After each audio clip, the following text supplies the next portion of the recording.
What's going on, guys? RJ Game News USA here. And today I'm going to go over a big story that happened in the NBA practically overnight.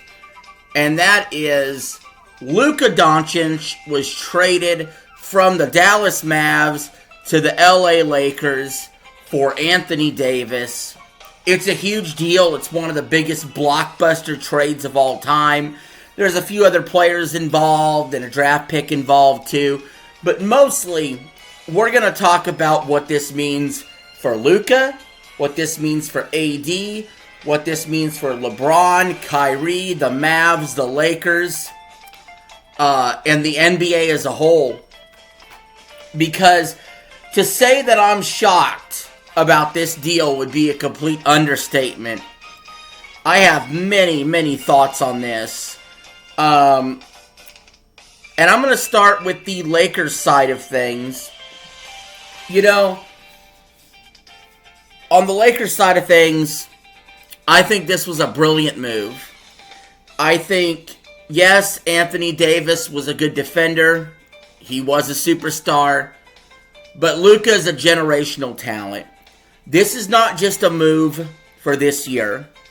This is a move where you want to lock this guy up long-term with a Supermax deal now. And to me, this goes even beyond whatever time LeBron has left with the Lakers. This is going to be Luka's team. This team will be built around Luka. And LA has a really good opportunity to always attract free agents. So, very good chance at some point the Lakers and Luka are going to win championships, plural. If not, that would be disappointing. Keep in mind, Luka's only 25 years old. It's absurd how good this guy is as an offensive weapon. You can make the argument he's the second or third best player in the NBA. Period. Full stop. I think nobody doubts that Jokic is the top player in the NBA. And after that, you know, who are we talking about? Giannis, Embiid, Luka, Tatum, you know, rounding out your top five. So, big deal there. What this means for LeBron, I think LeBron should have a little bit of mixed emotions about this, actually. Because I feel like the Lakers' chances of winning this year are now a little harder. Especially considering Luka's had injury issues. Especially considering Luka has been a little out of shape or whatever. And LeBron's time is limited. So, I'm not quite sure how he'd feel about this deal, or how much they actually consulted him about it. But he can't waste any time to try to go get that last championship. And the Lakers' defense is definitely suffering with the loss of Anthony Davis. So, like, this is a fun pairing, but we actually have to see how this looks in action. But I would say look out next year. Then we have Anthony Davis' side of things. I'm not sure Anthony Davis wanted to go. But he's going. And the good news for him, though, is he's paired up on a pretty decent team himself.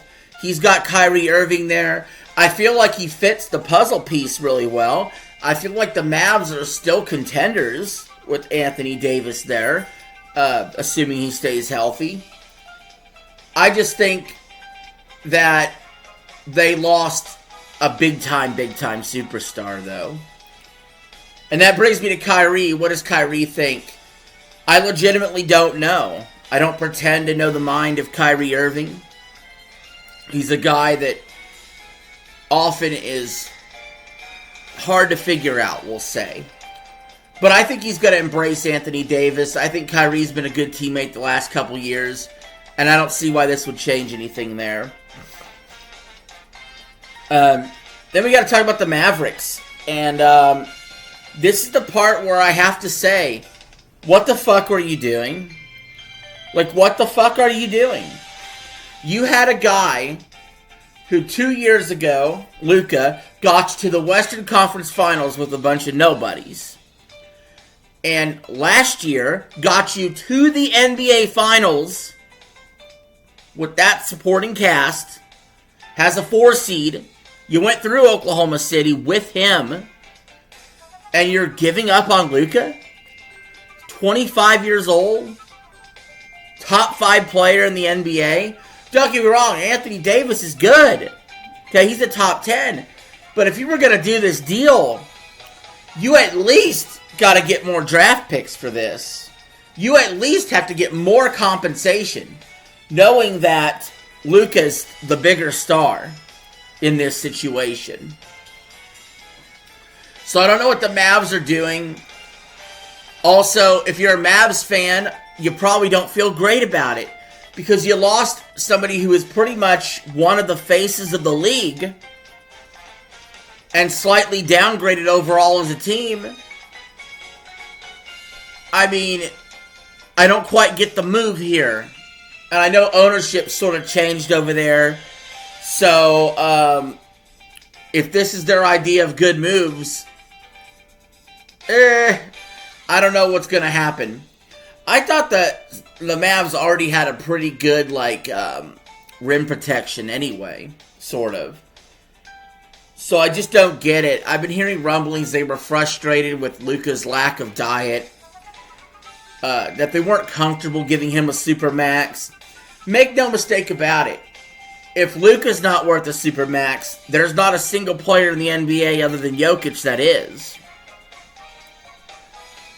Now, what I do think would be super ironic and really interesting to see is the Lakers and Mavs actually facing each other in the playoffs.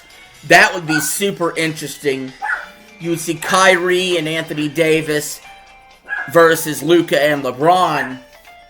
Make it happen, even if it's a first-round matchup. I have to see it now. I'm too intrigued. I do think short-term, maybe Dallas will be a little better off short-term. But when you're talking anything after this year, for sure, the Lakers are set up now. They are set up for life post-LeBron, and they're set up for a few years maybe with LeBron and Luka together. So I think this is a big opportunity for Luka. I think this is a big opportunity for the Lakers. And we'll see what they do with it. As for the Mavs, I can only hope for Anthony Davis' sake that he embraces his new role. He embraces his new team. And they're able to outdo what Luka was able to do, which is get to the NBA Finals. Basically, we're going to know for sure who wins this deal. Whoever wins the championship first. That's what it comes down to. And my money would be on the Lakers winning a title before the Mavs do. Just my opinion.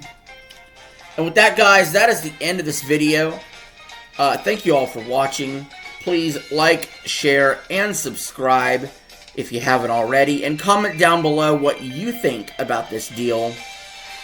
I appreciate all the support. Have a good day.